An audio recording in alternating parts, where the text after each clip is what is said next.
24 साल का मनरेगा का पैसा, इनका कर्जा माफ किया है। अगर आप हिंदुस्तान का पूरा मनरेगा का पैसा साल का जोड़ें तो 65,000 करोड़ रुपए बनता है। 24 साल का पैसा इन्होंने 20-25 अरबपतियों का कर्जा माफ किया। 24 साल मनरेगा का पैसा माफ किया है। नेक्स्ट 9 न्यूज में आपका स्वागत है। मैं आपके साथ अब्रार रहमान। दर्शकों, इस समय 2024 के लोकसभा चुनाव को लेकर तमाम दल जो है वो अपनी अपनी बातों को जिस तरीके से जनता के सामने रख रहे हैं और जनता का भरोसा जीतने की कोशिश कर रहे हैं, उसमें उन्हें क्या वाकई सफलता मिल पाएगी? क्योंकि इस समय ये माना जा रहा है कि इंडिया गठबंधन वर्सेस एनडीए गठबंधन की ये जो लड़ाई है फिलहाल तो और ज्यादा गंभीर होती चली जा रही है। अब आइए आपको राज्य दर राज्य समझाते हैं कि आखिरकार विपक्ष के पास कौन सी बड़ी ताकत है और सत्ता पक्ष के खिलाफ विपक्ष की इन नीतियों का कितना ज्यादा उन्हें फायदा मिलने वाला है या मिल सकता है। सबसे पहले भारतीय जनता पार्टी की नीतियों को आप समझ लें।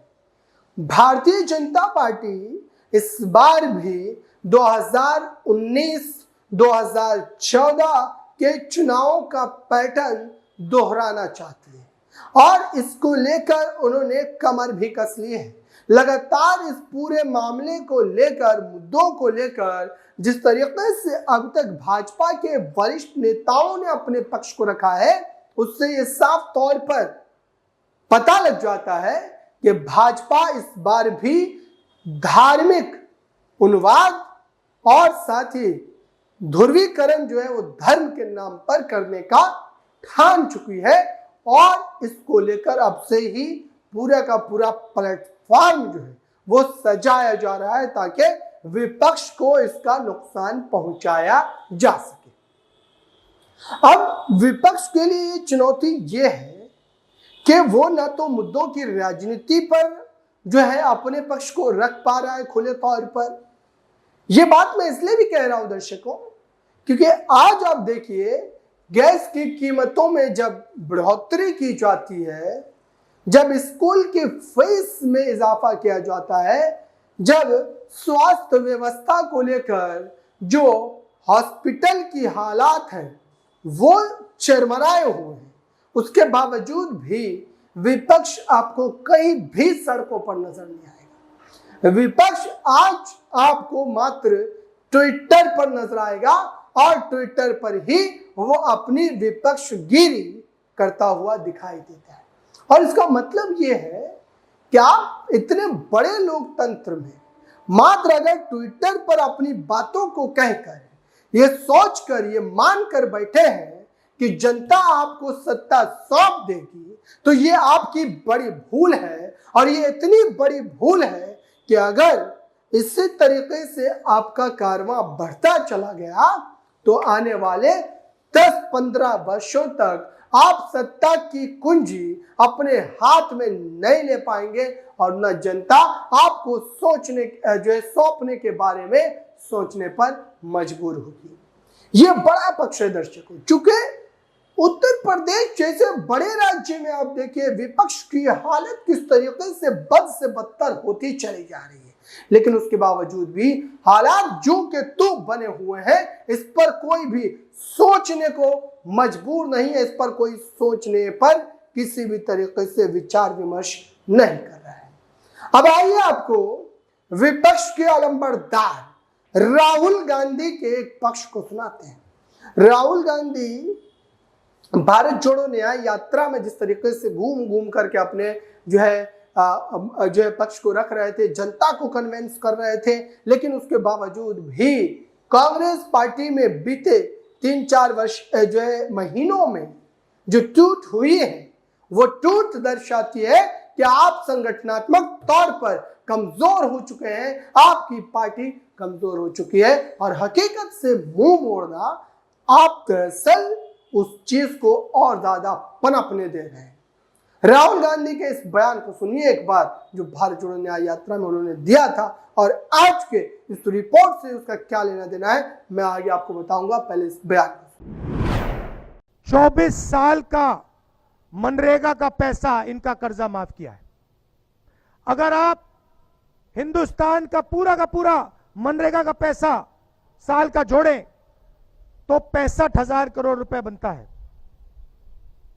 24 साल का पैसा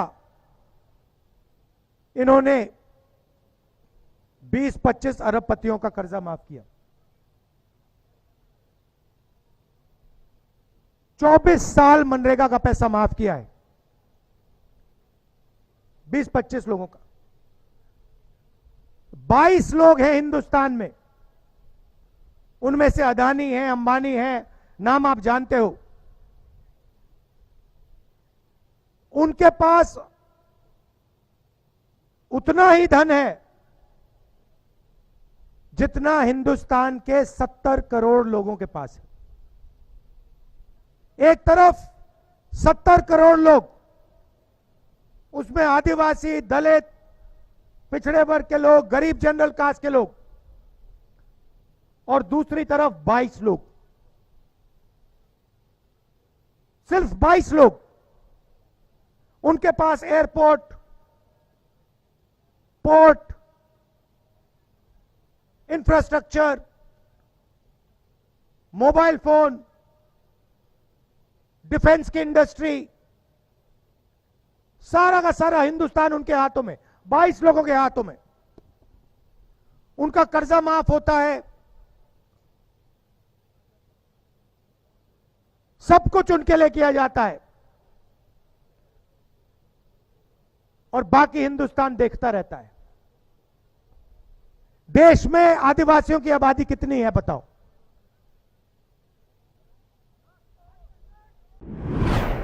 तो आपने सुना दर्शकों, आखिरकार इस पूरे मामले को लेकर राहुल गांधी भले ही भरे मंच से अपने पक्ष को रखकर जनता से ताली पिटवा ले रहे हैं, लेकिन उसके बावजूद भी अगर वोट लेना है, वोट कहीं ना कहीं जनता का हासिल करना है, तो आपको सड़कों पर उतरना पड़ेगा। आपको सड़कों पर उतर के सरकार की नीतियों की खिलाफत करनी पड़ेगी, तब जाकर आप जनता के सामने खड़े होकर कम से कम ये मजबूत ढंग से कह पाएंगे कि ये सरकार भ्रष्टाचार करने वाली सरकार है, ये सरकार आम आदमी के खिलाफ कार्य करने वाली सरकार है, और इस वजह से हमें आप सत्ता सौंपे, हम सत्ता में आने के बाद कहीं ना कहीं आपके लिए काम करेंगे और आपकी नीतियों के हिसाब से हम अपनी सरकार की नीतियां तय करेंगे। ये तब हो सकता है दर्शकों। लेकिन जब आप मात्र ट्विटर के माध्यम से इस लड़ाई को लड़ेंगे या फिर गिने चुने प्रदर्शन के माध्यम से इस लड़ाई को लड़ेंगे, तो ये लड़ाई आपके लिए जी का जंजाल बनने वाली है। फिलहाल 2024 को लेकर, चुनाव को लेकर जो भी आपको अपडेट जाननी हो उसके लिए जुड़े रहें नेक्स्ट न्यूज के लिए।